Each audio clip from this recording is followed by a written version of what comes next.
Om Birla Kota Bundi seat से एक बार फिर सांसद चुने गए हैं। कोटा बूंदी सीट से सांसद रहते हुए वो लोकसभा स्पीकर का पदभार उन्होंने संभाला। इस बार एनडीए तीसरी बार सरकार बनाने जा रही है। कोटा बूंदी सीट से लगातार तीसरी बार जीत दर्ज करने वाले ओम बिरला को क्या एनडीए में बड़ी जिम्मेदारी इस बार मिलने वाली है? लोकसभा स्पीकर ओम बिरला को एनडीए सरकार में अब क्या अहम जिम्मेदारी मिलेगी, इसका इंतजार सभी को बेसब्री से है। हमारे सहयोगी इस बारे में विस्तार से बता रहे हैं, सुनिए।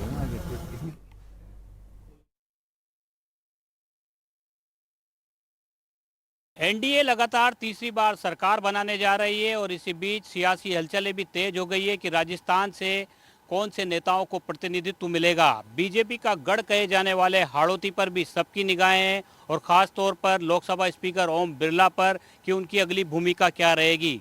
लोकसभा अध्यक्ष रहते हुए उनके कार्यकाल में जिस तरह के बड़े फैसले हुए थे, धारा 370, 3 तलाक, महिला आरक्षण बिल सहित बड़े ऐतिहासिक फैसले संसद में हुए थे, तो ओम बिरला पर सबकी निगाहें हैं कि ओम बिरला को अगली जिम्मेदारी क्या मिल सकती है।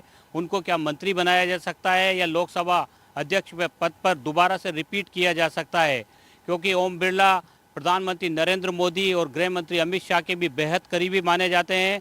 चुनाव जीतने के बाद से लगातार अब इस तरह के कयास लगाए जा रहे हैं कि ओम बिरला की अगली भूमिका क्या होगी। हालांकि राजस्थान में बीजेपी की परफॉर्मेंस बेहतर नहीं रही है, तो राजस्थान से मंत्री भी जो है कमी बनने की उम्मीद बताई जा रही है।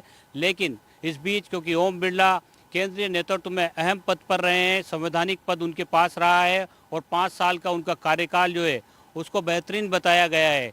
अब एनडीए सरकार जो है दोबारा से शपथ ग्रहण जल्द करने जा रही है, तो ऐसे में बड़ी जिम्मेदारी क्या ओम बिरला को मिल सकती है, इसको लेकर लगातार कयास लगाए जा रहे हैं। ओम बिरला खुद भी चुनाव जीतने के बाद शाम को ही दिल्ली चले गए थे। वहाँ पर वो लगातार प्रधानमंत्री नरेंद्र मोदी और अमित शाह के साथ में नज़र आ रहे हैं, जिस तरह से खबरें आ रही हैं उसमें।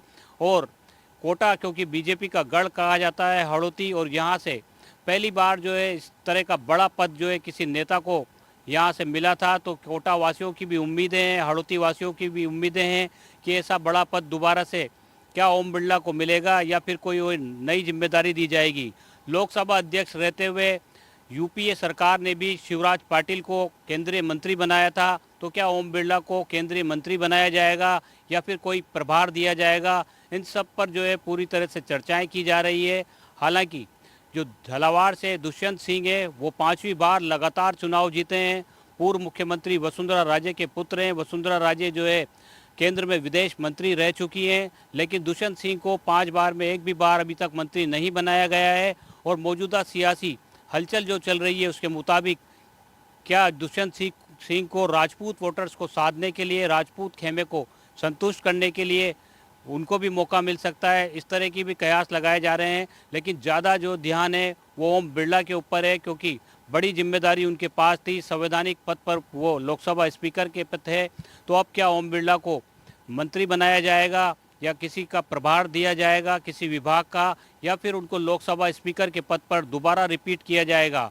ये तमाम चीज़ें हैं। अब जब कैबिनेट का गठन होगा उसमें पता चल पाएगा कि ओम बिरला को क्या जिम्मेदारी मिलती है। इससे पहले के गोयल जो है बीजेपी के जो सांसद थे वो हाड़ौती से मंत्री रहे हैं।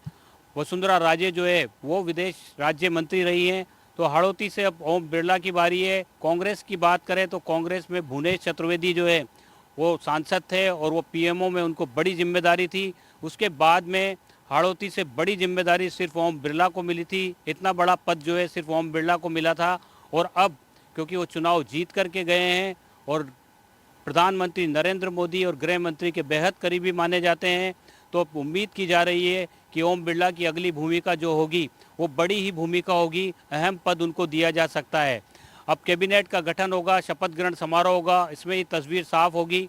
लेकिन ओम बिरला के जो समर्थक हैं, ओम बिरला के जो चाहने वाले हैं, वो तमाम लोग उम्मीद कर रहे हैं कि ओम बिरला की जो भूमिका है इस एनडीए तीसरी सरकार में भी अहम जिम्मेदारी ओम बिरला को मिल सकती है। कोटा से सहयोगी हेमंत जोशी के साथ शाकिर अली, एनडीटीवी।